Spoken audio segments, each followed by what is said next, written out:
Somewhere at the edge of known space, 1,000 empires have risen and fallen on the strength of armies, treaties, and gold. This is not that kind of story. It begins with a throne, cold stone, a woman who has sat on it for 3 years and smiled at exactly the right moments and said exactly the right words and has not once been asked what she actually thinks. It begins with a hall full of powerful men who look at the space above her head. And then, a small ship, scratched hull, broken navigation, 14 people who got lost and simply needed a place to land. No weapons, no agenda, no prepared speech about mutual benefit and military alliance. Just we got lost. Can we stay a few days? In 3 years, no one had ever asked her for something so small. She said yes before she understood why. That was where everything changed. Part 1, the ship that asked for nothing. The throne was cold. Not the stone, not the air. The throne itself, the weight of it. The way it pressed into her spine every morning like a reminder. Like it was saying, you are here. You are always here. You do not get to leave. Princess Sarah had been sitting in it for 3 years. 3 years, 4 months, and she had stopped counting the days somewhere around month 7 when counting started to feel like a punishment. She was 32 years old. She ruled one of the oldest empires in the known galaxy. She had more power than any single being in 3-star systems, and she was so tired. Not the kind of tired that sleep fixes. The other kind. The kind that settles into your bones and stays.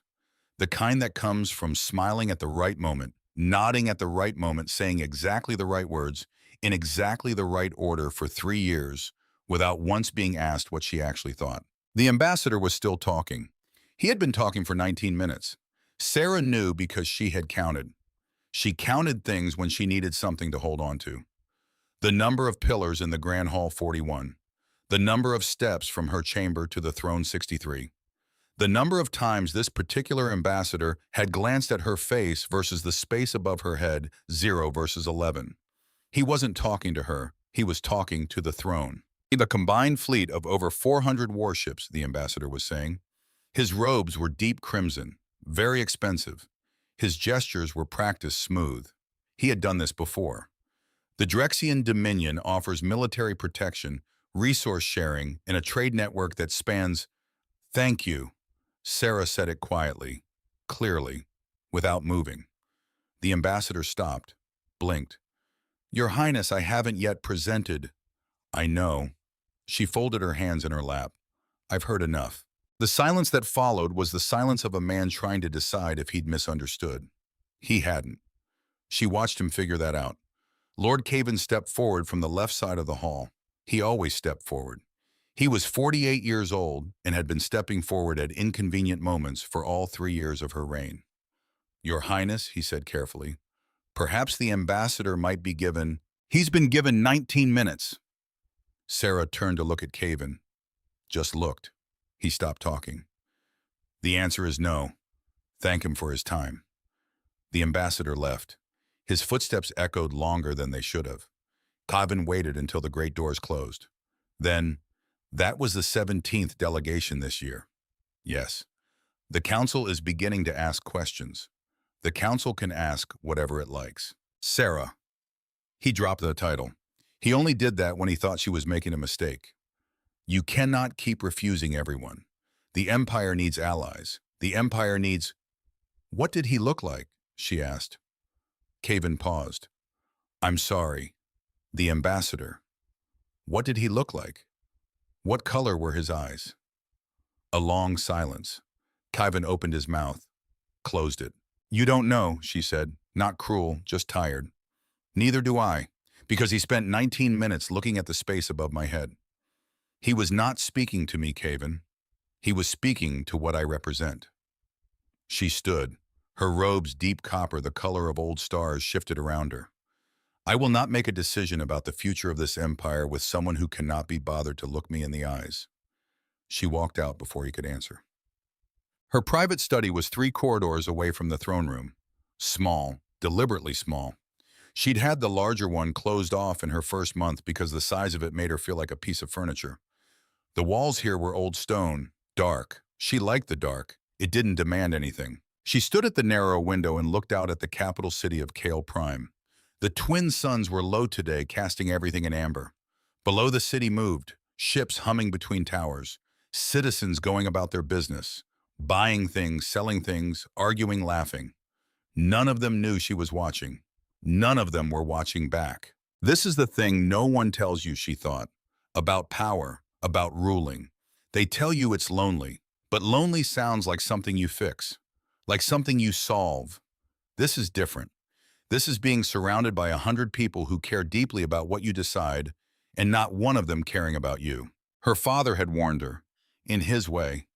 Near the end, when he was too tired to be careful with his words, he'd said, "The throne takes something from you, Sarah. Every year it takes something. The trick is to decide what you're willing to give." She hadn't understood then. She was beginning to understand now. The door chimed. "Your Highness," Commander Drev's voice through the panel. He was always precise. No wasted words, Drev. She appreciated that about him more than she'd ever told him. "There is a situation at the outer perimeter. Defined situation.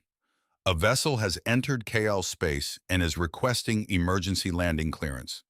She turned from the window. "Military." "No. Exploration class. Small. 14 crew." A pause. "Human." Sarah blinked. Human. She had read about humans. The way you read about things that exist somewhere far away and don't quite feel real. Young species. Curious species. Small empire tucked into an unremarkable corner of the galaxy. Not known for their strength. Not known for their technology.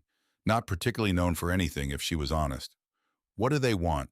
"That's the interesting part, Your Highness." Another pause. Drev did not pause often.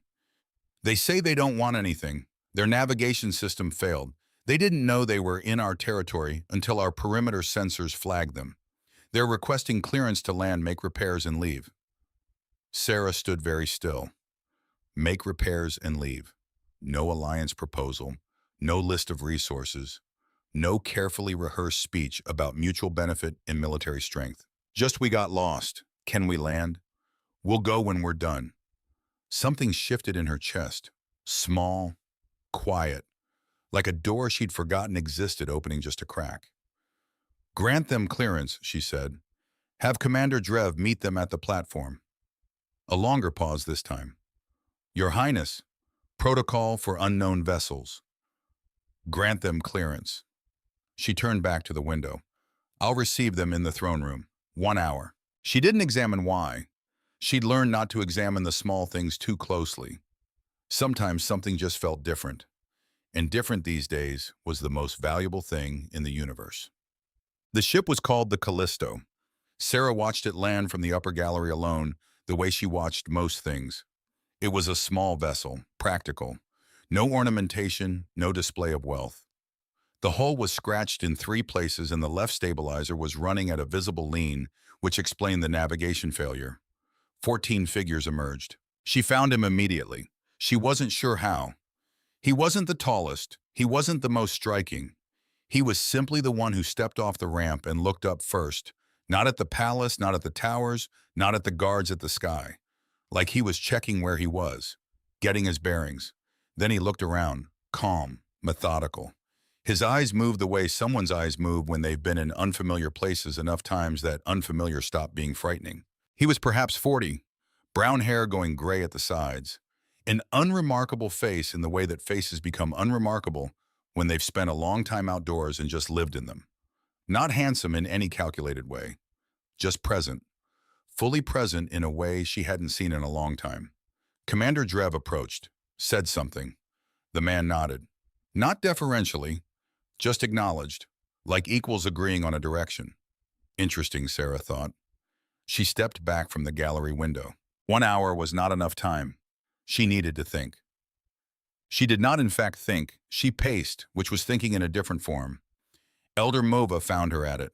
Mova was 71 years old and had been serving the Kyle royal family for 42 years, since before Sarah was born, since before Sarah's mother died, since the early days of her father's reign, when everything was still uncertain and the empire's borders were still being argued over.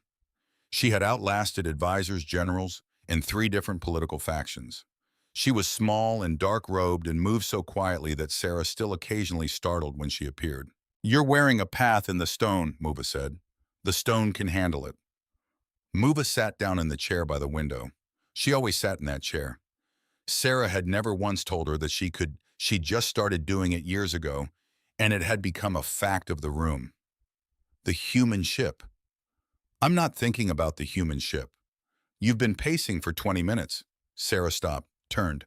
"I'm thinking about the council vote," which was true, partially. The council had scheduled a vote for 8 hours from now, a formal motion on the matter of the Imperial Marriage Alliance. 3 years of gentle pressure, and now they were done being gentle. If the vote passed, Sarah would be required to enter negotiations with the Velhari Compact's chosen representative within 30 days. 30 days. And she had no grounds to delay it. No active diplomatic crisis. No ongoing summit. Nothing that would justify a postponement. Until possibly now. "A diplomatic visit from an unknown species," Mova said quietly. "That would certainly require the princess's full attention." Sarah looked at her. Mova looked back. Serene. Uninvolved. The expression of a woman who had absolutely not just said what she'd said. "You're suggesting I use them," Sarah said. "I'm suggesting that protocol requires you to personally oversee first contact situations. It's written into the Imperial Charter, Chapter 9, Article 4. A small pause. "The council vote would need to be postponed until the situation is resolved." Sarah was quiet for a moment. "That could take days," she said. "First contact situations are complex." Mova smoothed her robe. "No one would question it." Sarah turned back to the window. Below, the city still moved, still hummed. "The throne takes something from you every year. The trick is to decide what you're willing to give." "Have the crucible prepared," she said finally. Mova raised an eyebrow, just slightly. "You're going to offer them the trial. They want to land and make repairs. We'll let them. And while they're here," Sarah picked up her outer robe from the chair, "let's see what humans are made of." His name was Calder Voss. She learned that from Drev's report, which she read in the 2 minutes between entering the throne room and the doors opening. 42 years old. Former military branch and reason for departure unspecified. 7 years running exploration missions. Notable incident in his record, a rescue operation 4 years ago, in which he'd gone back into a collapsing structure 3 times to retrieve crew members after everyone else had evacuated. All 14 of his people had survived. He had broken 2 ribs and a wrist. The report did not explain the unspecified military departure. She filed that away. The doors opened. They came in as a group, 14 of them, and immediately she noticed how they moved. Not like a delegation, like a crew. There was a difference. A delegation arranges itself for presentation. A crew just stays close, aware of each other. The way people move when they've spent a lot of time in small spaces together and learned each other's rhythms without meaning to. Calder Voss walked at the front, not because he'd positioned himself there, because the others had naturally arranged themselves slightly behind him the way people arrange themselves around someone they trust. He stopped at the appropriate distance, looked around the hall once, just once, the same calibrating look he'd given the sky on the platform. Then he looked at her, directly. Not at the throne, not at the air above her head, not at the guards or the nobles or the very expensive murals that every other visitor spent at least 30 seconds admiring. At her. Sarah felt something she hadn't felt in a long time. She felt seen. And then immediately she felt suspicious of that feeling. Because she was a ruler, and rulers could not afford to make decisions based on feelings. "You do not bow," she said. Not an accusation, an observation. She kept her voice level. He didn't seem bothered by it. "Where I come from, respect is shown through actions, not gestures." A beat. "We weren't planning to disrespect anyone. We were planning to ask for a place to fix our stabilizer." Someone in the hall made a faint sound. Amusement, maybe. Quickly suppressed. The woman beside him, Naren, according to the report, first officer, 38 years old, an expression like someone who has heard everything and is rarely surprised, kept her face still, but her eyes had a quality Sarah recognized. Assessment. Real assessment, not performance. "You've come a long way," Sarah said. "We got lost," he said. "To be accurate. And what were you looking for before you got lost?" A small pause. He seemed to actually consider it. Most people, when she asked them questions, answered the question they wanted her to have asked. He was answering the one she'd actually asked. We were mapping a cluster about 6 light years from here, he said. We found something worth studying, followed it further than we'd planned. The navigation system didn't love that decision. And what did you find worth following that far? He looked at her for a moment. Something in his expression shifted, not evasion, more like someone deciding how honest to be with someone they've just met. An anomaly in the magnetic field readings. Probably nothing. Maybe something. A pause. We were curious. Curious, she thought, not strategic, not politically motivated. Curious. We have a tradition, Sarah said, for visitors to our empire. She stood. A series of trials. The crucible of valor. It tests adaptability, problem-solving, and trust within a team. She descended the first step. Most who attempt it do not complete all 3 stages. His eyes didn't change. Is it voluntary? Technically, no. It's a formal protocol for first contact situations. She paused. Though I admit you're the first visitors I've applied it to in some time. A beat. The last ones were more interested in making an impression, she added. You seem less interested in that. We're interested in fixing our ship, he said. But, he glanced at his crew. Niren gave something that was not quite a nod, but moved in that direction. A young man near the back, very young, dark-haired, the one who'd been looking at the palace columns with something between terror and wonder, gave a slightly more emphatic, not quite nod. We'll do your trial. Just like that. You're offering us shelter and repair time. Seems fair. He met her gaze. What do we get if we complete it? Sarah hadn't actually been asked that before. She found herself almost smiling. Almost. We'll discuss that when you finish, she said. The Crucible of Valor was located beneath the eastern wing of the palace. Sarah watched from the observation platform above a glass and stone gallery suspended over the arena floor, reserved for the royal family and senior advisors. Drev stood to her left, arms folded, saying nothing. Below the arena chamber hummed a life. The first trial began. The shifting maze appeared from the floor walls of pale light rising, settling, rearranging.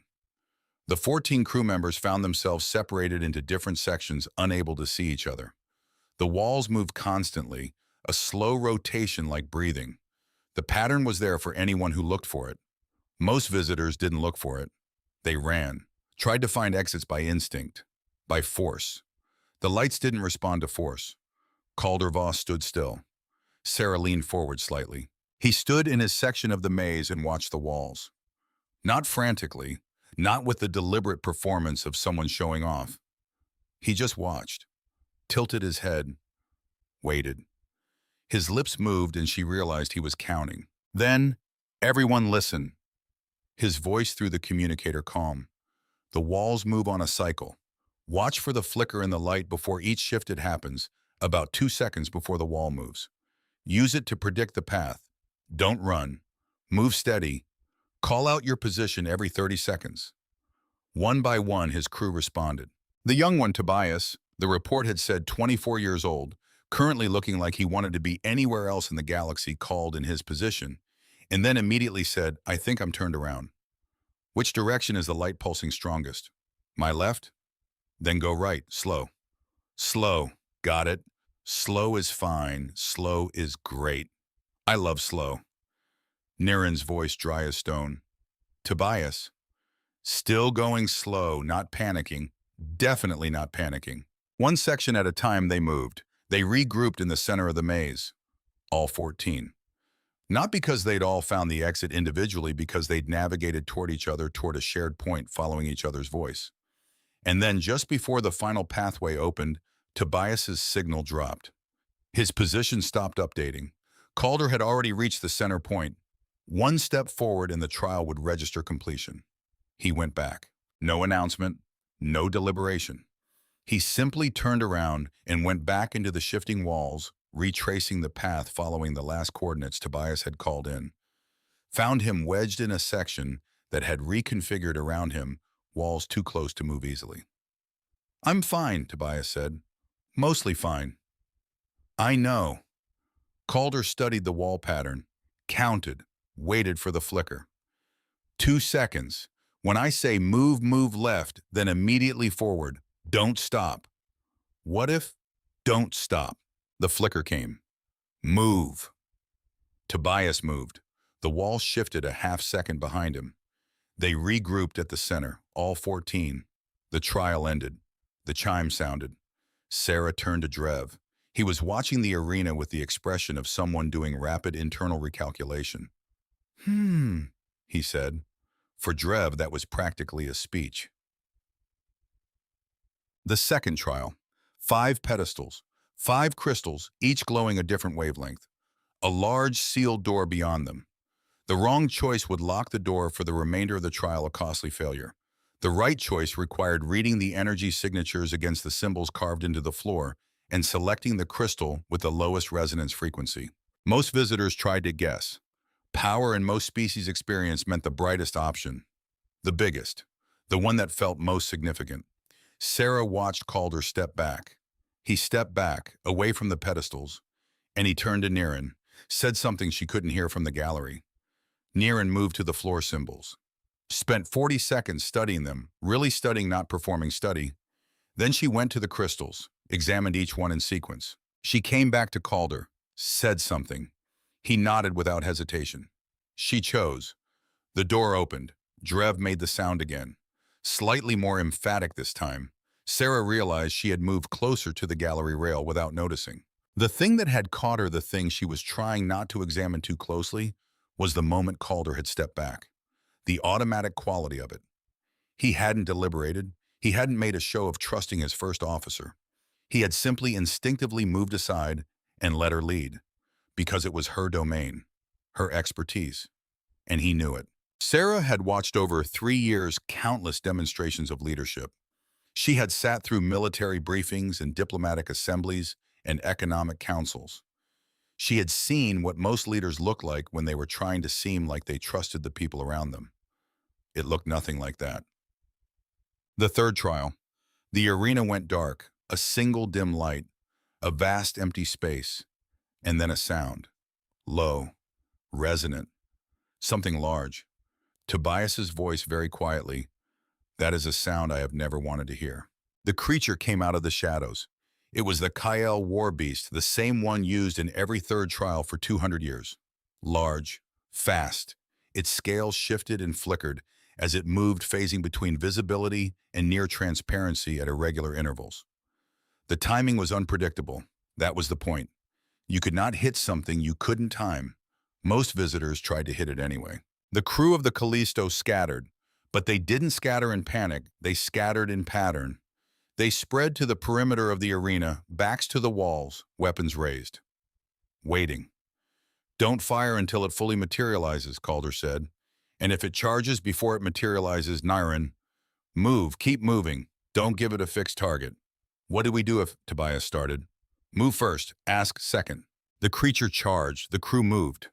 They'd heard him. They moved in the same direction, not colliding, not tangling like water going around a stone. The beast swiped, hit nothing, circled. Calder watched it. Sarah watched Calder. She could see it in his face, that internal rhythm, that slight movement of the lips. He was counting the seconds between the creature's phases, finding the pattern in something designed to have no pattern. On my count, he said, when I say now, all of you fire together. Don't hesitate. Don't wait to see if someone else is ready. Just fire. Silence. The beast circled. Calder counted. Now! 14 weapons discharged simultaneously. The creature collapsed. A sound like a breaking wave, then silence. The arena lights came up. No one spoke for a moment. Tobias slowly lowered his weapon, looked at it, looked at the beast, looked at Calder. I would like to log for the official record that I was never even a little scared.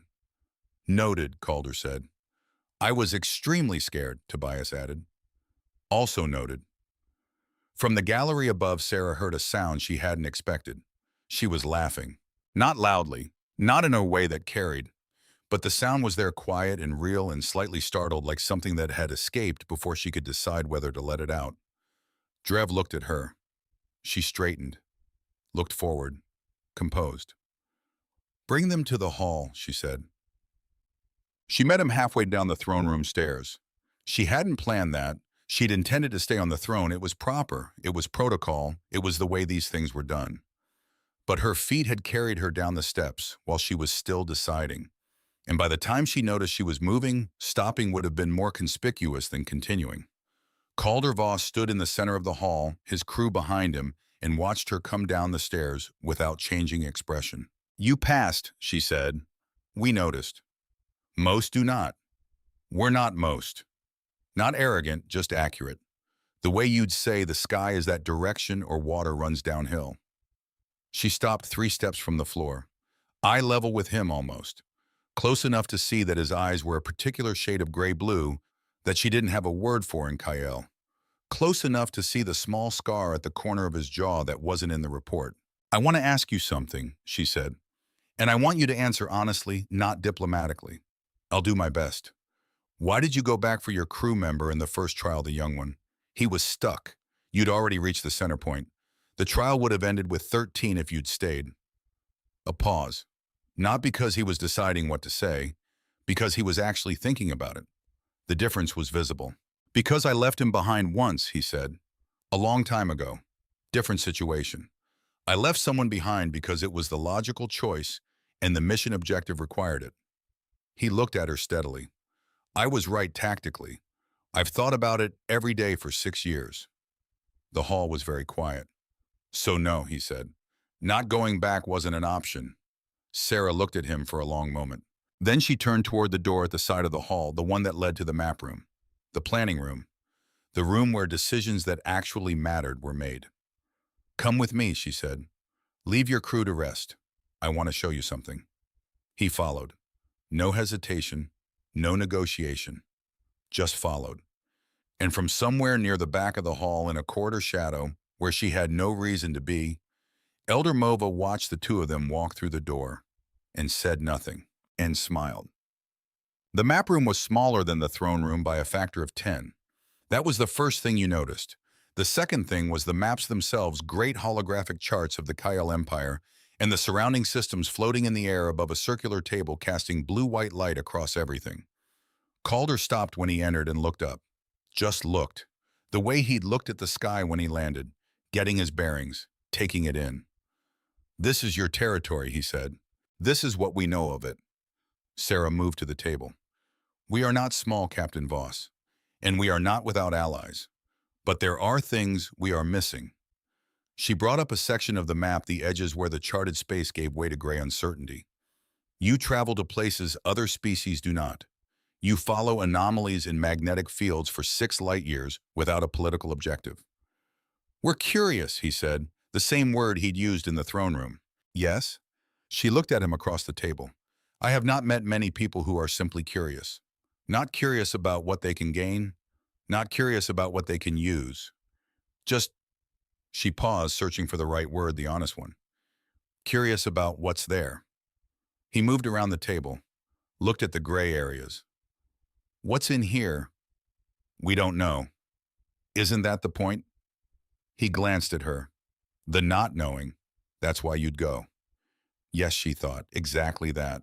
She'd forgotten that feeling. Somewhere between the first year and the second year and the third year of the throne and the council and the marriage alliance votes, she'd forgotten that there was a time when she'd wanted simply and completely to know what was there. Not for the empire, not for strategy, just to know. "There's something I should tell you," she said. He waited. "My council votes in," she checked the time, 7 hours, "on a matter of Imperial marriage alliance." She kept her voice neutral. "Your arrival creates a diplomatic situation that requires my full attention under the terms of our Imperial Charter. The vote will be postponed." A pause. "You're using us," he said, not accusatory, informational. "Yes." He was quiet for a moment. "For how long do you need us here?" "A few days, perhaps more." Another pause. He looked at the maps. She watched him turn it over, the practical questions, the crew considerations, the repair timeline. "Our stabilizer needs 2 days at minimum," he said finally. "Maybe 3. Then it sounds like this works for both of us." He looked at her then. Really looked. The way she'd noticed him looking at the maze at the creature reading. Finding what was underneath. "What do you actually want from this?" he asked, Not the council delay, not the political cover. What do you actually want? The question landed differently than she expected. No one asked her that. No one in 3 years had asked her that. She opened her mouth, closed it.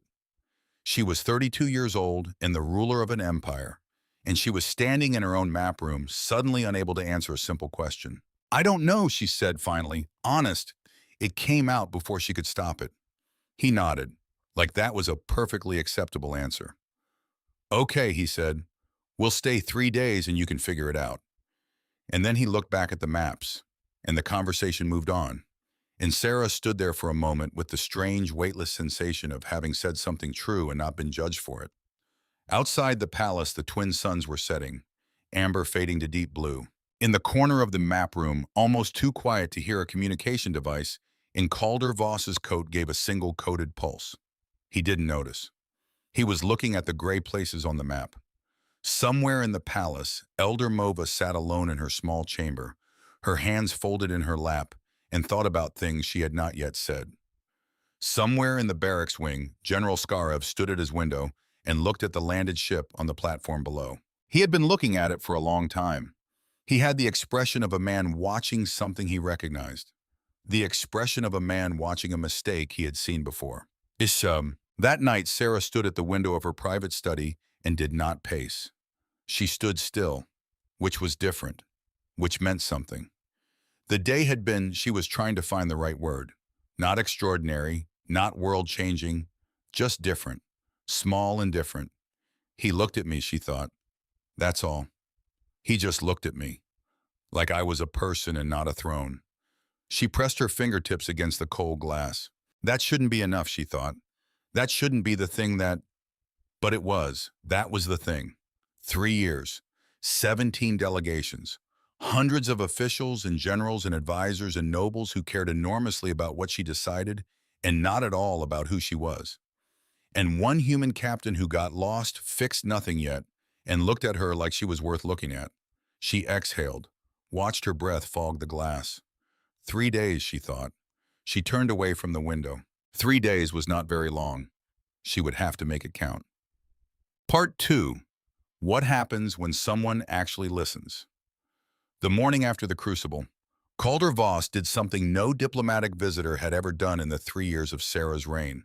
He asked for a map of the palace grounds, not to find his way around, not to locate the dining hall or the receiving chambers or the impressive gallery that every visitor requested to see. He asked for a map because, and this was the part Drev reported with visible confusion, he wanted to know where the repair depot was, so he could check on his crew's progress himself. Drev had provided the map. Calder had gone to the depot, had apparently spent 2 hours helping his crew recalibrate the navigation array before anyone thought to stop him. Sarah read the report at breakfast and found herself reading it twice. Not because it was complicated, because it wasn't. He had a crew. They were fixing a ship. He went to help. The end. No performance. No calculation about how it would look. Just my people need something, I'll go. She set the report down and looked at her breakfast, which she had not touched, and thought about what it meant that this was notable, that a person simply doing what they said they would do felt like something worth reporting. 3 years, she thought. It took 3 years for this to feel remarkable. The knowledge exchange had been Kavan's idea, which surprised her. He'd proposed it carefully, the way he proposed things he thought she might refuse, slightly too casually mentioned at the end of a longer conversation, so it could be dismissed without embarrassment if she said no. A round-table session. The crew of the Callisto and a selection of KL scholars and advisors. An exchange of information about their respective civilizations, their science, their history. It would give the council something to point to, Kavan had said. A concrete diplomatic outcome. Something that looks like progress. He was right. Sarah knew he was right. She also knew that wasn't the only reason she agreed. She wanted to hear what he would say. The round table was set in the eastern chamber, smaller than the throne room, warmer. Stone floors worn smooth by centuries of footsteps. Long windows that let in the afternoon light from the lower sun. It felt, Sarah thought, like a room where actual conversations happen, which was perhaps why it hadn't been used much lately. Calder arrived last. Without apology, he wasn't late, precisely just the last to arrive. He took the open chair without looking for the most strategic position. He sat where there was a seat. The Kiel scholars began with history, the founding of the empire, the Great Expansion period, the current territorial boundaries, standard, informational, the kind of thing you'd find in any official record. Then one of the scholars, a young woman named Tev, who specialized in comparative civilization studies and had a habit of asking questions she already knew were inconvenient, turned to Calder and said, "Tell us about Earth." And he did, not the version in any official record. He told them about the years when the atmosphere was failing, when the oceans rose and the crop systems collapsed, and every major government on the planet was simultaneously trying to solve the crisis and blame each other for causing it. He told them about the decade when it looked like the species might actually genuinely end. Not dramatically, just run out, run down, stop. The room was very quiet. "What changed?" Tev asked. Calder was quiet for a moment. "Nothing dramatic. That's the thing people expect. They expect some moment, some decision, some leader who stood up and fixed it." He looked at the table. What actually happened was smaller than that. People started talking to each other instead of at each other. Not universally, not everywhere, but enough. And then the things that had been impossible, resource sharing, coordinated policy, actual cooperation between groups who genuinely hated each other, they became possible. Because the alternative was worse. One of the elder advisors, a man named Prell, who had served the empire for 30 years and had the expression of someone who had stopped being surprised by anything, leaned forward slightly. "And yet, you nearly failed." "Several times," Calder agreed. "Then why continue?" Prell asked. "When failure seems more likely than success, why not accept the outcome?" A pause. "Because accepting a bad outcome when you can still change it," Calder said slowly, "takes less courage than trying. It feels like wisdom. It looks like pragmatism." He looked at Prell. "Usually it's just fear wearing a reasonable face." The room was quiet again. Sarah, sitting at the corner of the table where she could observe without being the focal point, felt the silence differently than the others. They were quiet because they were thinking. She was quiet because something in her chest had moved. Like a weight she'd been carrying had been set down not by her, she hadn't chosen to put it down, but by the shape of those words fitting into a space she hadn't known was waiting for them. Fear wearing a reasonable face. She thought about the marriage alliance vote. She thought about 17 delegations in 1 year. She thought about the throne and the cold weight of it, and the way she'd told herself quietly, carefully over 3 years that every refusal was the right call. And then she stopped thinking about it, because thinking about it too directly was the kind of thing she'd learned to avoid, and old habits were old habits, and she was very practiced at not examining certain things too closely. After the session ended and the scholars filtered out, Sarah stayed. She wasn't sure why. She was standing at one of the long windows watching the lower sun descend behind the western towers when she heard footsteps stop behind her. Not close, respectful distance, like someone who understood the difference between company and intrusion. "The session ran long," Calder said. "Not an apology, an observation. It was useful." She didn't turn around. "The scholars will produce a report. The council likes reports." A pause. "Is that what today was for, the report?" She didn't answer immediately, which was, she supposed, an answer. "I found myself wanting to hear what you would say," she admitted. "About Earth, about your people." She paused. "I've read accounts, official histories, trade records. They read like everything reads like in those formats, accurate and completely empty of anything true." "What did you want to know that wasn't in them?" She considered. Really considered the way she hadn't allowed herself to consider things in a long time. "Whether you're afraid," she said finally, "your species, whether you go out into all of that," she gestured toward the window, toward the sky, toward the vast dark beyond it, "afraid, or whether you found some way to not be." A long silence. "We're afraid," he said, "every time, every mission." She heard him move, not closer, just settling, like someone leaning against the wall, getting comfortable without making a decision about it. "The first 3 days are the worst. After that, you get busy. And the fear goes away. No, you just stop having time for it to be the loudest thing." She turned then, half turned so she could see him in profile. He was standing a few feet from the wall, looking at the same window she was looking at, watching the same sunset. My father used to say, she started, stopped. She didn't talk about her father, not to advisors, not to Caven, not to Mova who had known him for decades. She had not spoken about him, not in the way that meant something since the funeral. Calder waited, didn't prompt, didn't fill the silence with something easier. She tried again. He used to say that the throne requires you to give something up every year, that the trick was deciding what you were willing to offer. She looked at the window. I've been trying to figure out what he meant. Whether he was warning me or just telling me something he needed to say out loud. Maybe both, Calder said. Maybe. She was quiet. What did you give up? He didn't answer immediately, and when he did, it wasn't evasion. She'd become good at reading the difference. 6 years ago, I made a call that cost someone their life, he said. Tactically correct. I'd make the same call again if I had to. And a pause.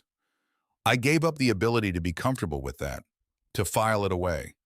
I used to be able to do that, file things away. Do you miss that? Sometimes. He looked at her briefly. But I'm a better captain without it. She held that for a moment. The last of the sun slipped behind the towers. I don't know what I've given up yet, she said softly, not to him specifically, just out loud because the room was quiet, and he had created somehow the kind of space where things could be said out loud without becoming ammunition. I know something's different from 3 years ago. I can feel the shape of it, but I can't see what it was. He didn't tell her she'd figure it out, didn't tell her it would be okay, just said, sometimes you can't see it until you're far enough away. Which was, she thought later, the most honest thing anyone had said to her in years. It was Niren who found it. Sarah learned this at the second hour past midnight, when a quiet knock at her study door produced not the guard she expected, but Commander Drev, his expression carrying the look of someone delivering news they did not want to deliver. First Officer Niren has requested an urgent private meeting, he said. She says it concerns the security of your palace. Sarah was awake. She'd been awake for an hour. She hadn't been sleeping well. She blamed the unfamiliar energy of having new people in the palace. She did not examine whether there were other reasons. Send her in. Niren entered the way she did everything efficiently without excess. She had dark eyes that moved quickly, in a way of holding very still when she was being careful with her words. Your Highness? She inclined her head, not a bow more, in acknowledgement. I apologize for the hour. What did you find? A pause. During the final repair checks tonight, I was running diagnostics on our communication systems. We always do a full sweep before we sign off on a repair because local text signatures can linger in the arrays and affect our accuracy over long distances. She paused again. I found a signal, not from our ship. Sarah felt the back of her neck go still. Originating from within the palace. From within the palace, encrypted, broadcasting on a frequency that would look like background noise to a standard scan. Niren met her eyes. It's been transmitting for some time, well before we arrived. We caught it because our diagnostics are calibrated for deep space sensitivity, finer resolution than what palace systems typically use for local monitoring. Where is it transmitting to? A receiver approximately 40 light minutes outside your territorial boundary. A beat. We haven't been able to decrypt the content, but the transmission pattern is regular, intentional. Sarah sat very still. Someone was watching. Someone in her palace, her home, the building she had lived in for 32 years. The building her father had died in, was reporting to someone outside. Had been reporting. Was doing it now, perhaps. Right now, while she sat in her study at 2 in the morning. She thought about the 17 delegations. She thought about how much information a person could gather watching those delegations come and go. Watching her refuse each one. Watching the council grow frustrated. Watching the marriage alliance vote approach. You told Captain Voss, Sarah said. Not a question. Yes, he's the reason I'm here at this hour rather than waiting until morning. Niren paused. He wanted me to tell you immediately. He said, she seemed to be deciding how to phrase it. He said it was your palace, your right to know first. Something moved through Sarah's chest, small and complicated and warm in a way she didn't have a name for yet. Say nothing to anyone else, she said. Not yet? Niren nodded once, left. Drev closed the door. Sarah sat alone in the quiet. Someone in her house. She pressed her hands flat on the table and breathed. Okay, she thought. Okay, think. 10. The diplomatic reception was scheduled for the following evening. Sarah had considered canceling it. She had decided after considerable thought not to, because canceling it would tell whoever was watching that something had changed, that they'd been noticed, and she was not ready for them to know that yet. So the reception proceeded. The Great Hall was transformed. Banners in deep copper and silver, the Kyle imperial colors lined every arch. The scent of ceremonial incense drifted through in low waves. Food from 6 different planetary systems was arranged on tables along the walls. The kind of event that looked effortless and cost an enormous amount of effort to produce. Sarah wore dark amber that evening, not the formal copper of the throne room, something close to the color of the twin suns at their lowest point. She had not particularly thought about why she'd chosen it. She had not examined that. The guests arrived, officials from 3 allied systems, ambassadors from 2 neutral territories, members of the High Council and their families. The room filled the way rooms like this always filled quickly, loudly in clusters of people who already knew each other and were performing interest in everyone else. Calder arrived with Niran and Tobias. The rest of the crew had been given the option to attend or remain with the ship. 7 had come, 7 had stayed. Sarah had noted both numbers without knowing why. Tobias, she observed, had made an effort with his uniform. It still didn't fit quite right, too broad in the shoulders for him, but the effort was there. He was currently standing near the food table with the expression of a man trying very hard not to be visibly overwhelmed and failing completely. A Kyle official approached him, said something. Tobias responded. The official laughed. Tobias looked surprised, then pleased, then immediately tried to look like he'd intended to be funny all along. Sarah almost smiled. Almost. General Skarev arrived late. That was his habit. She'd noticed it over years. He arrived late to everything. Not because he was disorganized, because arriving late meant entering a room where everyone else had already chosen their positions. You could see the whole field at once. He was 61 years old, tall for a Kale, broad through the shoulders, the kind of build that came from decades of active service rather than deliberate cultivation. His hair had gone silver early. It suited him. His uniform was impeccable as always. His medals were numerous and correct and meant something, each one of them earned, not ceremonial. She had known him her entire life. He had served her father for 22 years. She watched him enter the room and immediately locate Calder. He didn't approach. He just noted, filed. The way he filed everything. Then he looked at Sarah. She looked back. Neither of them moved toward the other yet. They would. They always did at these events. But they let the room settle first. It was Calder who found her first, which surprised her. She'd expected him to stay with his crew. She'd half expected him to find the nearest wall and stay near it. She'd noticed he had a preference for walls, knowing where the exits were. Old habit, probably. Military origin. But he found her in the east corner of the hall, where she was monitoring the room behind the cover of a conversation with one of the neutral ambassadors, and he said quietly so that only she could hear, "You look like you're watching for something." "I'm always watching," she said. "No." He glanced at the room, then back at her. "You look like you're watching for something specific." She was quiet. He waited. He does that a lot, she thought. He just waits, like he has all the time in the world, and none of it is more important than this moment right here. "General Skarev," she said finally, quietly. The tall man in the silver dress uniform, near the north archway. Calder looked. Once briefly, the way someone looks when they don't want to be seen looking. "What about him? Tell me what you see." A pause. He was doing the thing, the calibrating the reading that she'd come to recognize as distinctly his. "He's been watching you since he arrived," Calder said. "Not the way most people in this room watch you, not the she's the princess watching. The other kind." A pause. "And he's been watching me. Mostly me, actually. But he keeps coming back to you." She said nothing. "He's not just skeptical," Calder said. Slower now. Working it out. "He's waiting for something. For you to make a move. For—" He stopped. Turned to look at her directly. "He doesn't want me to fail," Calder said. "He wants you to fail." The words landed like something she already knew, but hadn't said yet. "He was my father's most loyal officer," she said. Steady, quiet. "He believes I'm making a mistake. That openness, any change, is a mistake my father would not have made." She looked at Skarev across the room. He's been waiting 3 years for me to prove him right. And is he right? She looked at Calder. No, she said, simply. He nodded, not good or I agree or any of the things people said when they wanted to perform agreement. Just a nod, taking it in, accepting it. She was about to say something else. She wasn't sure what the words were forming without her full involvement when the lights went out. Not dimmed, out, complete darkness. Every light in the hall, simultaneous. For 1 second, the room was simply dark and confused, the murmuring, shifting sound of 200 people recalibrating. Then the explosion. It came from the northeast corner, not massive, not structural, but enough.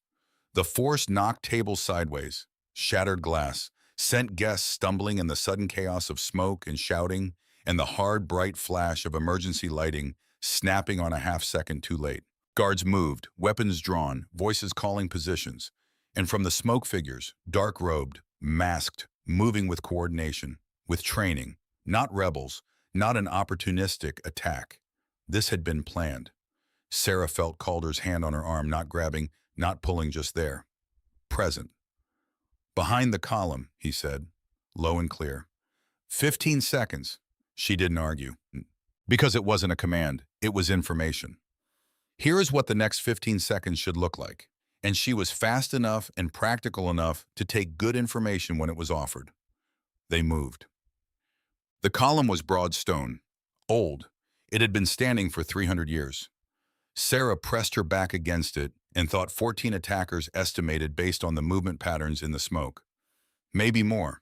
Armed with energy weapons, mid-range, not military grade, which means this wasn't funded by a major power. Local, internal, internal. Your people, she said to Calder. Niren has them, he said. He was looking around the column, reading the room. She'll have them regrouped in 2 minutes. You trust that? Completely.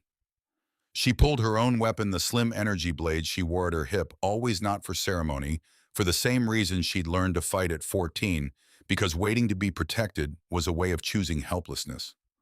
Calder looked at the blade, then at her. Something moved through his face, recognition maybe, or reassessment.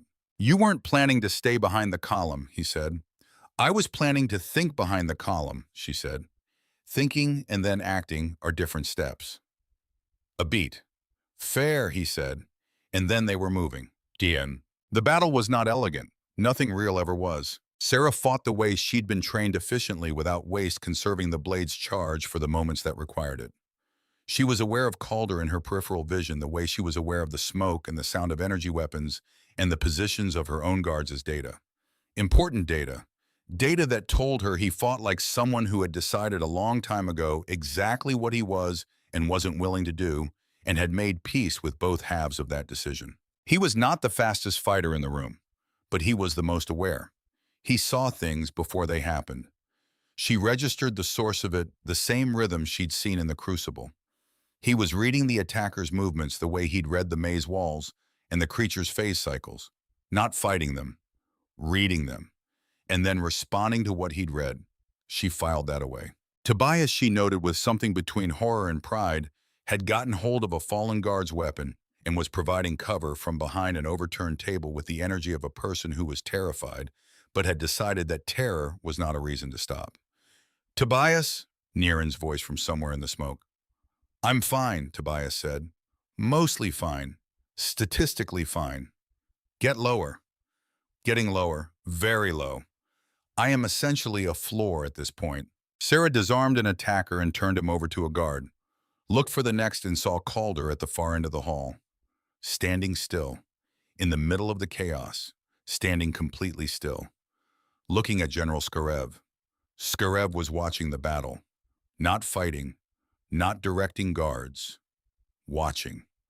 With the expression Sarah saw it from across the room 20 meters away through the smoke, with the expression of a man watching something he had expected to see. Not surprise. Recognition. The attackers broke at the 12-minute mark, not because they were defeated, though several were down, because a signal was given some private frequency she couldn't hear, and they withdrew. Through the side entrances that had somehow mysteriously been left unguarded, into corridors that should have had patrols. The hall was left in damage and silence. Sarah stood in the middle of it and breathed, counted the injured, directed the guards, kept her voice level and her hands steady because the room was still full of frightened people. And frightened people needed the person in authority to look like they had a handle on things, even when they absolutely did not. When the guests had been moved to safety, when the guards had secured the perimeter, when the immediate crisis had compacted itself from chaos into something manageable, she turned. Calder was a few feet away, smoke-streaked, a cut above his left eyebrow that he either hadn't noticed or had decided to notice later. He was watching her the way he'd watched the maze, the creature, the window, reading, like she was something worth reading. "Skarev," she said. Quiet, just the two of them in this corner of the room. He knew. He knew, Calder said. He didn't start it. She'd worked that through in the last 12 minutes. He doesn't operate that way. He's not, the attack isn't his style. He's a soldier. He'd challenge directly if he challenged. But he knew it was coming. And didn't stop it. She exhaled slowly, because he wanted to see what happened. Calder was quiet. He wanted to see if things would fall apart, she said. If the presence of outsiders would bring instability. He's been trying to prove for 3 years that change is dangerous. He's been watching this empire like it's a patient he's waiting to get sick. Where is he now? She looked around the hall. Skarev was gone. Of course he was gone. He'll be in his quarters, she said. He'll have an account ready. He'll say he was trying to find a way to stop the attack. He'll say he came too late. She pressed her lips together. And I'll have no proof otherwise. Calder reached into his jacket. He held out his hand. In his palm was a small device. Flat, no larger than her thumbnail. Pale gray. The kind of technology she didn't recognize human-made clearly. What is this? Skarev passed it to me during the fight, Calder said. He came close enough to slip it into my hand. I don't think he meant me to know it was him, but I was watching his hands. A pause. Old habit. She looked at the device. Didn't touch it yet. He slipped you evidence, she said slowly. I think so. I can't read the encoding, it's in KL script, but the file structure looks like... He paused like a record. Communications, log transmissions. She took the device from his hand. Their fingers didn't quite touch. Almost, in the way that almost was its own thing. She looked at the device. Someone in this palace has been reporting to an outside receiver. That was what Niren had found. That was the signal. 40 light minutes outside the boundary. And Skarev had evidence. Which meant Skarev knew who was transmitting. Which meant the answer to the question who was behind this attack was inside this device. And Skarev had given it to Calder. Not to her guards, not to Drev, not through any official channel. To a human captain he had spent 2 days treating with barely concealed suspicion. Why, she thought, why would he? He couldn't give it to anyone inside, Calder said. Quiet, reading her again. Whoever's behind this is inside. Anyone he trusts could be compromised. He looked at her steadily. He trusts me with this because I'm the one person in this palace who definitively has no reason to be involved. The outside, the variable, the human who got lost, who asked for nothing, who it turned out was the safest person to hand evidence to precisely because he had no stake in the outcome. Sarah closed her fingers around the device. I need to decode this, she said. Yes. Tonight. Yes. She looked at him. The cut above his eyebrow had started bleeding slightly. She reached without deciding to and pressed the sleeve of her outer robe against it. Once. Brief. He went still. Not uncomfortable still, just still. The way a person goes still when something unexpected happens and they don't want to move in case moving makes it stop. She dropped her hand. Thank you, she said, for tonight. I didn't do anything special. You stayed. A pause. That's not nothing, she said. In my experience, staying. He looked at her for a moment. No, he said. It's not. At the far end of the hall, in the shadow of the doorway that led to the eastern corridor, Elder Mova stood very still. She had watched the entire battle from this spot. She had not intervened. She had not called for guards. She had not sent for help from any of the dozen people she could have reached in 30 seconds. She had watched. Her hands were folded in her sleeves. Her face was as it usually was, unreadable to anyone who hadn't known her for 40 years. She watched Sarah close her fingers around the device. She watched Calder hold still under the pressure of a hand against his face. She watched two people standing in the wreckage of an evening, and she thought about what came next, about what she'd known was coming for months, about the things she had done and the things she had not done, and the difference between them. Forgive me, she thought, not to any particular person, just into the air. I did what I thought was necessary. I hope you agree. I think you might. She turned and walked away into the dark corridor, her footsteps making no sound on the old stone floor. Behind her, the hall was quiet. Ahead of her, the long night waited. Part 3. The cost of letting someone in the device decoded in 3 hours. Sarah did it herself. Not because she lacked staff who could manage the technical work, because some information you needed to receive alone, without watching someone else's face while you learned it, without managing their reaction while you were still processing your own. She sat at the small table in her private study. The twin moons were up. Their light came through the narrow window in two separate shades, one silver, one blue, and fell across the table in a way that would have been beautiful if she had been in any condition to notice beauty. She decoded the device line by line, and with each line something in her chest got quieter. Not calmer, quieter. The quiet of a person who has just understood something they had been not understanding for a very long time. The transmissions had started 14 months ago. Regular, consistent, encoded in a frequency that mimicked background atmospheric noise. Whoever had set it up knew Palace security systems intimately, knew the scan schedules, knew where the blind spots were in the monitoring arrays. Knew this palace the way you only knew something you had lived in for a very long time. The content of the transmissions was not military intelligence, not weapons, not tactical information. It was her. Her schedule, her decisions, her refusals, the 17 delegations and exactly what she had said to each one, the council vote timeline, the marriage alliance negotiations and her resistance to them, a detailed, methodical record of everything she did and every way she was making the people around her uneasy. Not espionage for an enemy, a record, being compiled by someone inside for what, for whom. She reached the final transmission in the file, the most recent, sent the night the Callisto had landed. She read it again, set the device down on the table, pressed both hands flat against the stone surface and looked at the wall and breathed. Oh, she thought. Oh.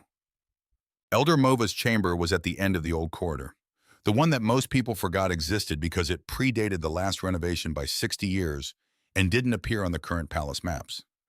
Sarah had known it existed since she was 9. She had found it by following Mova one afternoon because she had been 9 years old and curious, and curiosity at 9 had not yet learned to be careful. She knocked once. The door opened immediately, which meant Mova had been expecting her, which meant Mova had known she would come tonight, which meant, of course, Mova had known everything. The chamber was small, smaller than Sarah remembered from childhood. A bed, a desk covered in old correspondence and star charts, a single lamp that cast warm orange light. Books, actual printed books, ancient ones, the kind that existed now only in archives and in the hands of people who believed that the weight of a real page was itself a form of information. Mova stood in the center of the room. She did not look surprised. She did not look afraid. She looked like someone who had decided a long time ago what she was going to say when this moment arrived and had been carrying that prepared speech ever since and was now simply waiting to deliver it. Sit down, Sarah said. Mova sat. Sarah remained standing, not for power, because her legs needed something to do. The transmissions, Sarah said. Yes, just that. Yes, no preamble, no deflection. You've been sending reports about me, Sarah said, for 14 months, to a receiver outside the boundary. To whom? Mova looked at her steadily. To myself. Silence. I don't. The receiver is a relay station, Mova said. I set it up 15 years ago when your father's health began declining and I needed an external archive that Palace security couldn't access. A place to store records that I didn't want lost. Or altered. A pause. I have been making records of your reign, your decisions, Your patterns. She held Sarah's gaze. Not for anyone else. For you. Sarah stared at her. For me. For the day when you would need to see yourself clearly. Mova's voice was steady, but not hard. There are things about how you rule that you cannot see from inside. The way you push people away before they can leave. The way you refuse every alliance not because the terms are wrong, but because you have decided somewhere very deep that no one is worth the risk. She paused. The way you have been slowly turning your father's throne into his coffin and climbing inside it without knowing you were doing it. The room was very quiet. Sarah's hands were still. The lamp flickered. That's not, she started. 17 delegations, Mova said, gently. Not a weapon. A mirror. Not one of them wrong enough to warrant 17 consecutive refusals. I read every report, Sarah. I read every reason you gave, and I read what you didn't say. Sarah looked away. The wall, the old stone, the small window with the two-tone moonlight coming through it. The Callisto, she said. Yes. You knew they were coming. A pause. No, Mova said. I did not know they were coming. I do not have that kind of knowledge. She was quiet for a moment, but I knew something was needed, something from outside the pattern. And then they appeared lost, asking for nothing, and I thought, you thought you'd use them. I thought I'd step back, Mova said, and let something happen that I couldn't control, which is a different thing. Sarah turned back to look at her. Mova met her gaze and did not look away. I have served this family for 42 years, Mova said. I was in this palace when your mother died. I was here when your father began the long, slow process of losing himself to the weight of ruling alone. I watched a man I deeply respected become someone who could no longer remember what he was protecting because he had spent so long protecting it that the protection had become the whole of him. She paused. I am not going to watch you do the same thing. Sarah's throat was doing something complicated. She was 32 years old. She was the ruler of an empire. She had not cried in front of another person since her father's funeral. She had cried after Alone in the Dark, where it didn't cost anything politically, and no one had to manage it. She was not going to cry now. She was absolutely not. I didn't know I was doing it, she said. Her voice came out smaller than she intended. The thing you said, the turning the throne into, I didn't know. I know, Mova said quietly. That's why someone had to tell you. Silence, long silence, the kind that isn't empty. You should have told me directly, Sarah said finally. You should have. Would you have heard it? A pause. She thought about 3 years ago, 2 years ago, the version of herself who had sat on that throne and decided quietly, firmly, without announcing it to anyone, including herself, that needing things from people was a form of weakness she could not afford. No, she said honestly. Probably not. Mova nodded. I'm still angry, Sarah said. I know. You manipulated a situation that affected 14 people who had nothing to do with this. Yes. Who could have been seriously hurt? Yes. Mova didn't flinch from it. That is the part I will carry. I knew the risk. I decided it was worth it. I could be wrong. A long pause. I hope I'm not. Sarah looked at the old woman in the warm lamplight. 42 years of service. She had held Sarah's hand at her mother's grave, had taught her to read star charts, had sat with her father through 3 long illnesses and never once left the palace during any of them, had apparently been watching Sarah very carefully for 14 months and keeping records because she loved her too much to watch her disappear and didn't know another way to say so. Sarah sat down, not because her legs gave out, because standing was no longer necessary. The attack tonight, she said. You knew. Mova was quiet. You knew Skarev knew, Sarah said, and you let it happen. I knew Skarev had learned of a planned attempt, Mova said carefully.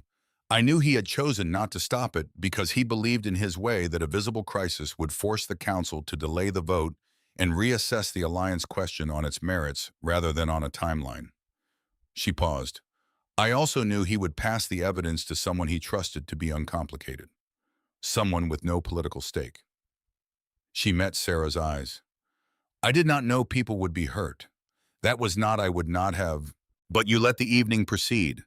A long pause. Yes, Mova said. I let the evening proceed. Silence stretched between them like old cloth, the kind that's been washed too many times and has gone thin in places. Still holding, but different from what it was. Why Calder? Sarah asked. Her voice was quieter now. The anger hadn't gone, it had settled, become something more useful than heat. Why trust him specifically? Mova looked at her, and for the first time something in her expression that wasn't steadiness, something closer to warmth. Because he went back, Mova said simply. In the maze, he went back for the boy. He didn't calculate it. He didn't weigh it against the outcome. She paused. I have watched a great many people make decisions about what and who is worth returning for. It tells you most of what you need to know. Sarah thought about Calder standing in the map room saying, I left someone behind once. I've thought about it every day for 6 years. She thought about 14 people coming off a ship in the right order. She thought about a hand at her arm in the dark. Present. Not pulling. Just there. I'm still angry, she said again. I know, Mova said again. But, Sarah stopped, pressed her lips together. I understand why you did it. She looked at her hands. That's the part that's inconvenient.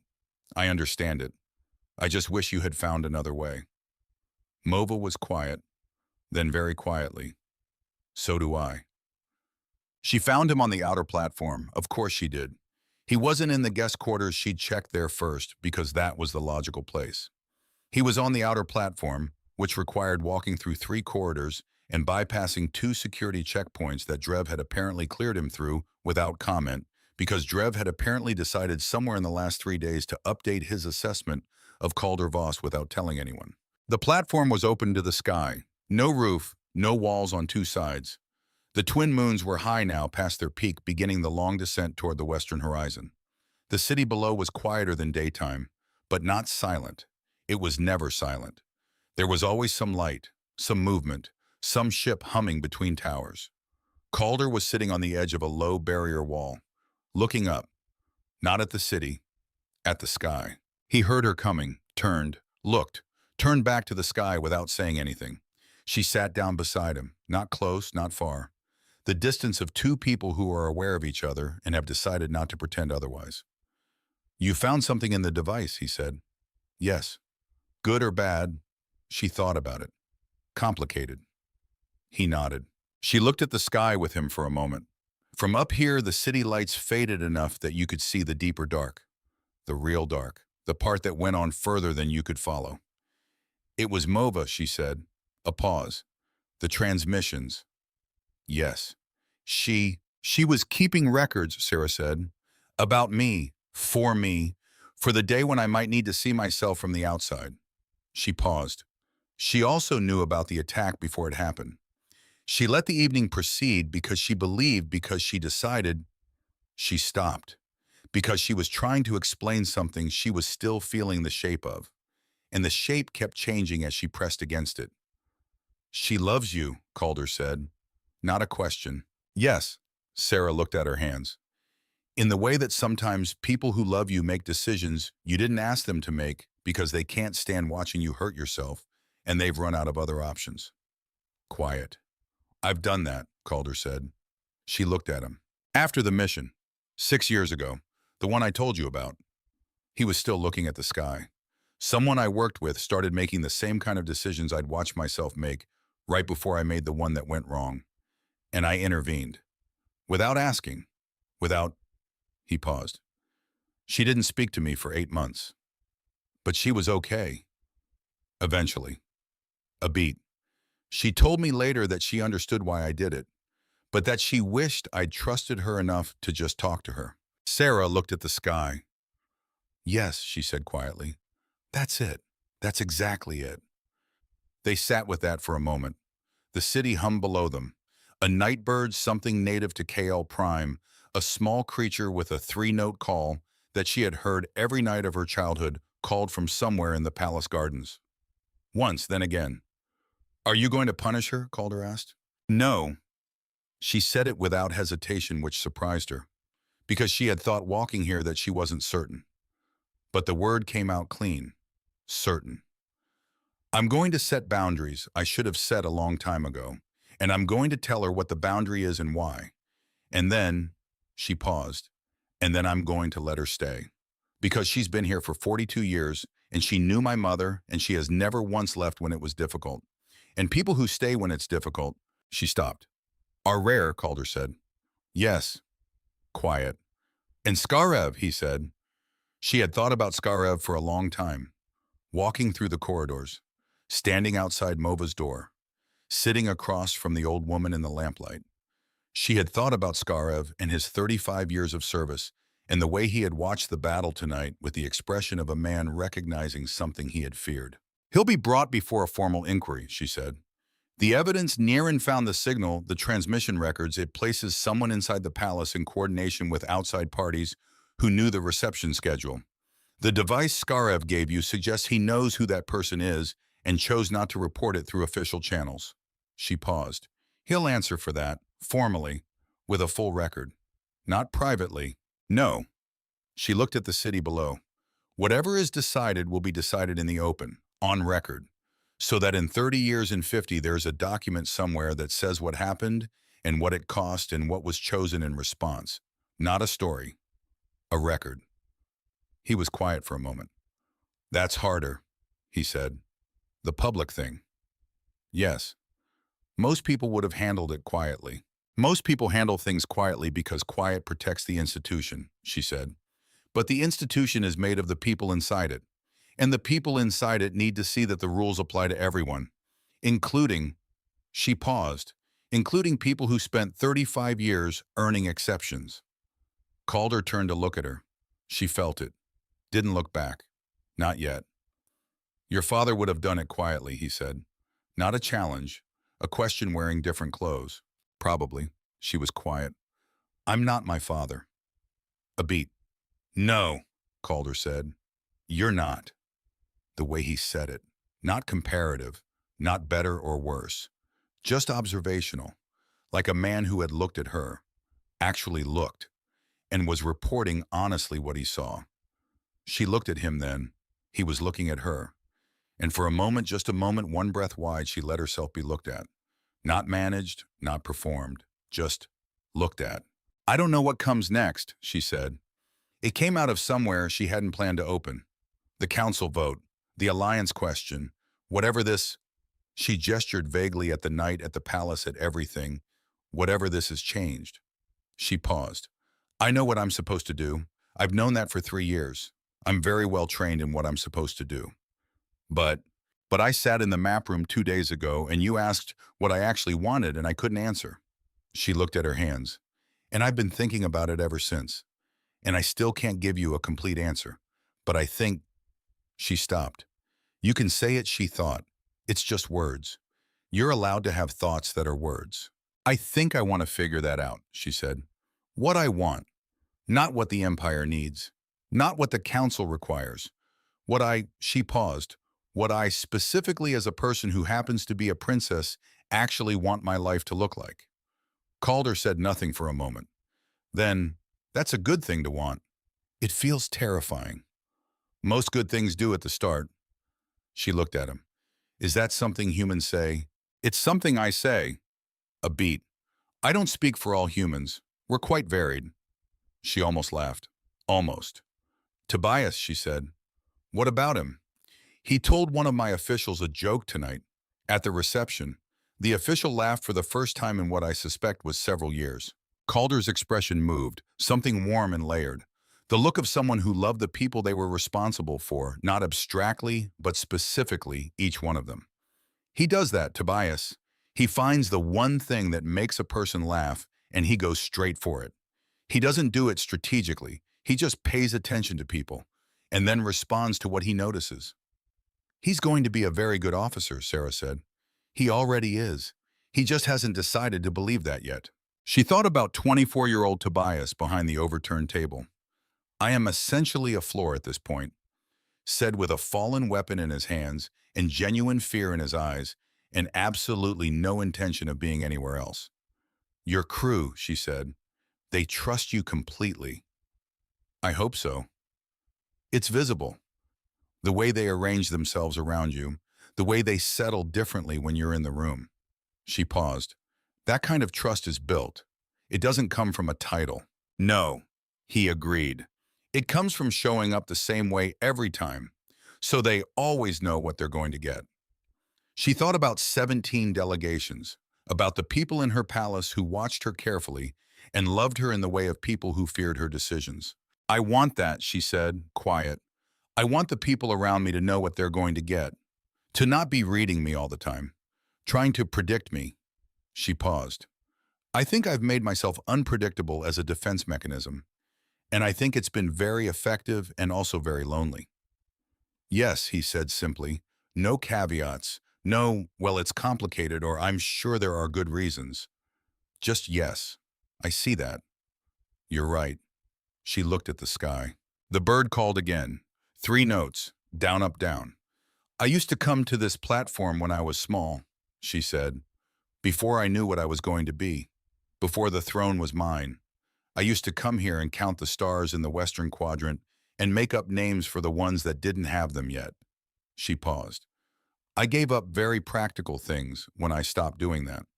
You could start again. I have an empire to run. The empire will still be there. He looked at the western sky.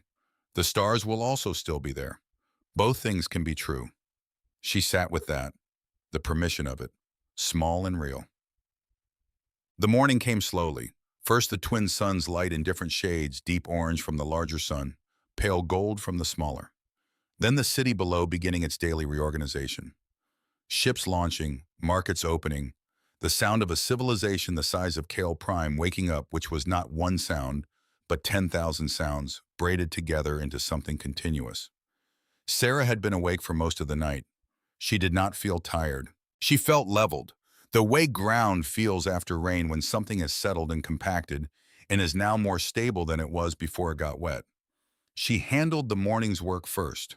General Skarev was brought before Drev and 2 senior officials for formal questioning. He arrived without protest, without prepared excuses. He sat down and he answered every question with the precision of a man who had decided at some point in the long night that he was done calculating outcomes and would simply tell the truth and let the consequences arrive. He had known about the planned attack for 11 days. He had received information through a source he'd been cultivating for 2 years, a contact outside the empire who monitored internal Kale power shifts. He had not reported it because he had believed the attack would be contained, that it would demonstrate to the council the risks of destabilization, that it would force a conversation about careful, measured change versus reckless openness, a conversation he had been trying to have for 3 years through every proper channel available to him without success. He had been wrong about the containment. He stated this without qualification. Sarah listened to Drev's report of the questioning in silence. Then who was the target? Drev paused. He says the attack was not directed by anyone inside the palace. External group funded by parties who benefit from Kale isolation. They've been watching for an opportunity, a visible moment, when opening the empire looked unstable. The Callisto's arrival gave them that moment. Yes, she thought about that. The way she'd granted landing clearance quickly based on something she hadn't examined. How the attack had been timed around the reception she'd arranged. How carefully someone outside had been watching for exactly this kind of variable. They had read the Empire the way Skarev had been reading her, and they'd seen the same thing, a princess who wouldn't stay still, and they'd decided that was their opening. Skarev believed containment was possible, she said. He was trying to use a crisis he didn't create to have a conversation he felt was necessary. She paused. He wasn't wrong that the conversation is necessary. Drev looked at her. Place him on administrative suspension, she said. Full inquiry, public record. The evidence Niren collected, the testimony, all of it documented. She paused. No prejudgment. The inquiry determines the outcome. But he answers for the choice to sit on information that affected people's safety. That part is not negotiable. Drev nodded. And his military record remains intact, she added. 35 years of service is 35 years of service. The inquiry looks at this specific decision, not at everything that came before. Drev looked at her for a moment. Your father, he started. I know, she said, would have handled it differently. A pause. Iliam, Drev said carefully. I was going to say your father would not have included the part about the record remaining intact. She looked at him. He looked back, steady, a man who said very little and had apparently decided this was worth saying. He was a great ruler in many ways, Drev said. He was also not always. He paused, clearly selecting words. He did not always distinguish between the action and the person. Sarah held that. Thank you, Drev, she said quietly. He inclined his head. Left. She sat for a moment. Not always the same, she thought. The action and the person. One can be wrong and the other still have value. She had known that abstractly. It was different to believe it. She found Mova in the garden. The palace gardens were on the eastern side, a long terraced space that had been part of the original construction and had outlasted 3 major renovations. Old things in Kyle architecture tended to be kept. There was a cultural resistance to tearing things down. A preference Sarah had always thought for layering new things on top of old things, until the whole structure became a record of itself. Mova was sitting on a bench near the water feature. Just sitting, looking at the water. Sarah sat beside her. For a while neither of them spoke. The water moved. The morning light caught it. I'm not going to tell you it's forgiven, Sarah said finally. That's not the right word. It's not a matter of forgiveness. Mova waited. What you did was wrong, Sarah said. Specifically the part where you knew the attack timing and let the evening proceed anyway. That part was wrong. People were hurt. And the fact that it came from love that doesn't undo the wrong. It just explains it. Mova nodded slowly. But, Sarah said, the records, the watching, the all of it. I understand it, and I can't pretend I don't understand it just because it makes things simpler to be only angry. She looked at the water. My father was lonely, she said. I knew that. I saw it. I thought it was just what ruling looked like, that it was the cost, inevitable. She paused. I didn't know it was a choice he kept making, that it could have been otherwise. Mova's hands folded in her lap tightened slightly. I should have told him more clearly, she said. Her voice was quieter than usual. I tried. He did not always receive it. No, Sarah looked at her. He didn't, because he'd already decided the cost was necessary, and decisions like that are very hard to undecide. She paused. I've been making the same one. A bird the same one maybe that had called from the gardens in the night moved through the air above them. I'm going to change some things, Sarah said, about how I run the council, about how I receive advisors, about... She paused from, about what I allow myself to need. She looked at Mova. None of that is going to be easy. No, Mova agreed. I want you to stay, Sarah said, but I want you to tell me things directly. When you're concerned, when you see something. She paused. I want a real conversation, not a stage situation. Mova was quiet for a moment. You'll have to be willing to hear things that are uncomfortable, she said. Yes, and not punish the messenger. Yes, Sarah paused. That goes both ways. Mova looked at her, and then for the first time in what felt like years, she smiled. Not the controlled, careful smile she used in diplomatic situations. A real one, an old one. The smile Sarah remembered from childhood, from the times Mova had sat with her while she tried to decode star charts at age 10 and failed repeatedly and kept going anyway. There is the princess your father hoped you would become, Mova said softly. He spoke of it, you know, what he hoped for you, that you would be harder than him in the right places and softer in the ones he couldn't manage. Sarah looked at the water. He never told me that, she said. He was afraid you'd think he was criticizing himself. Was he, a pause, a little, and paying you a very great compliment, both at once? Mova was quiet. He was like that. Yes, Sarah thought, he was like that. She sat with the weight of him for a moment. The grief that wasn't sharp anymore had stopped being sharp sometime in the second year, but was always there. Present the way certain sounds were present. So familiar you stopped hearing it until something made you hear it again. He would have made his own mistakes with this, Mova said gently. With the Callisto situation. With Skarev. He would have handled it differently and some of his different would have been wrong. She paused. I am not telling you this to diminish him. Only to say you don't have to try to do what he would have done. You can just do what you think is right. Sarah exhaled. long and slow. "I'm working on it," she said. The Callisto was scheduled to depart at midday. The navigation array had been fully repaired. Niren had confirmed it twice, apparently, because Niren confirmed things twice as a matter of principle. The stabilizer was recalibrated. The fuel reserves were restocked. Sarah had arranged that without announcement. It had appeared in the supply records that morning as a standard diplomatic provision. Calder had not mentioned it. She suspected he'd noticed. The crew said their goodbyes in their own ways. Tobias found the young Kale official he'd made laugh at the reception and said something that made her laugh again.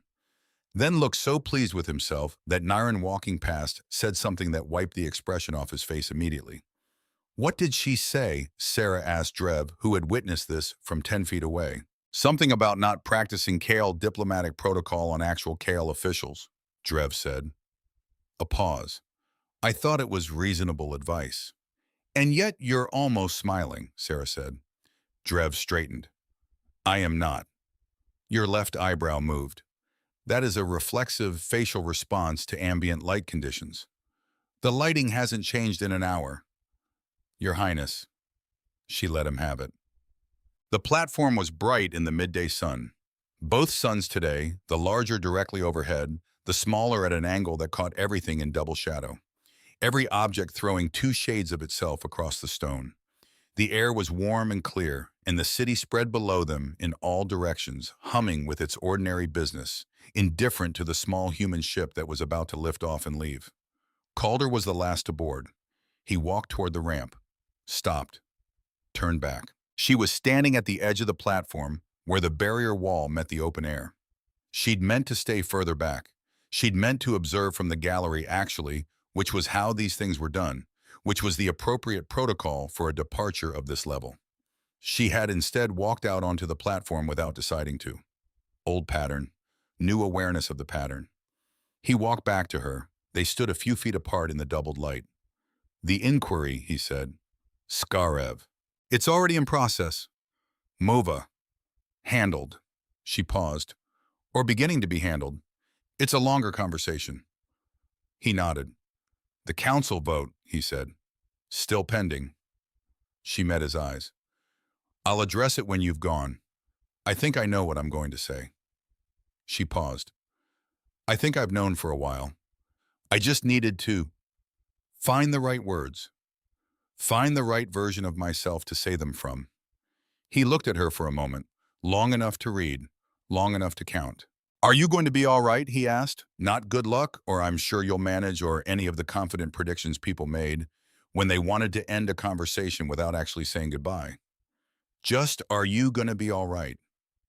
"Yes," she said, and then because she was working on being honest, "I think so. I'm working on it." He nodded. She extended her hand, not in the Kale way, the formal 2-hand clasp of official alliance, the human way, the way she'd seen him use it, palm forward, a single handshake, because she had learned it from him, and because she wanted him to know she had. He looked at her hand, then at her face. Then he reached out and took it. Firm, warm, both of them very still for a moment. "Thank you," she said, "for staying, for," she paused, "for looking at me." He tilted his head slightly. "For looking at you." "You'd be surprised," she said quietly, "how rarely anyone does." He held her gaze. "I wouldn't," he said, "actually." A beat. "You deserve to be looked at," he said. The way he said things that were simply true, without performance or decoration. Just the fact of it set down in the space between them. All of you. Not just the version that's useful. Her throat did something complicated. She didn't look away. "Will you come back?" she asked. "We go where the anomalies are," he said. "We follow what's interesting." He paused. "I expect Kael's space will be interesting for a long time." That's not a yes. "No," he agreed. "But it's not a no." She let go of his hand. He turned, walked up the ramp. The Callisto's engines hummed to life, a lower sound than Kale's ship's, something more patient about it, like a question being considered rather than a statement being made. She stood and watched. Drev appeared beside her, silent, present in the way he was always present, without announcement, without ceremony. Just there. The ramp retracted, the ship lifted. She kept her eyes on it as it rose past the towers, past the upper atmosphere barrier, through the pale blue haze of the exosphere, until it was a point of light, and then not even that. Gone. She stood on the platform for a moment after. The two suns bright overhead, the doubled shadows sharp and clean, the city below going about its morning unchanged and continuous. "Commander Drev," she said, "Your Highness, schedule the council session for this afternoon." She turned away from the empty sky. "Tell them I have a statement to make about the marriage alliance question." Drev fell into step beside her. "And what should I tell them the statement will contain?" She thought about 17 delegations, about fear wearing a reasonable face, about a man who went back when he didn't have to, about a woman in a garden and 42 years of love, expressed badly and meant completely, about a cold throne and the kind of lonely that comes from being surrounded by people who care what you decide and not who you are, about what she wanted, which she was beginning tentatively and perfectly for the first time in 3 years to be able to say out loud. "Tell them," she said, "that the princess has made her decision." She did not look back at the sky. She didn't need to. He was there. He was gone. And somehow, for the first time in 3 years, both of those things were all right. She walked into the palace. The doors closed behind her, and somewhere far overhead beyond the pale blue and the doubled suns and the morning light, the Callisto moved through the dark toward the gray places on the map, where the anomalies were, where the interesting things were, where Calder Voss had once said to a woman standing at a window, "You went because you needed to know what was there." Not for strategy, not for power, just to know. Tobias's voice somewhere behind him in the cabin. "Are we coming back?" Calder looked at the star charts, at the gray edges, at the vast unmapped dark that stretched out ahead of them in every direction. At the small notation Niran had added to the navigation display, a single marker at the coordinates of KL Prime labeled in her precise handwriting with a word she usually reserved for astronomical designations of particular significance. Significant. "Yes," he said, and meant it completely.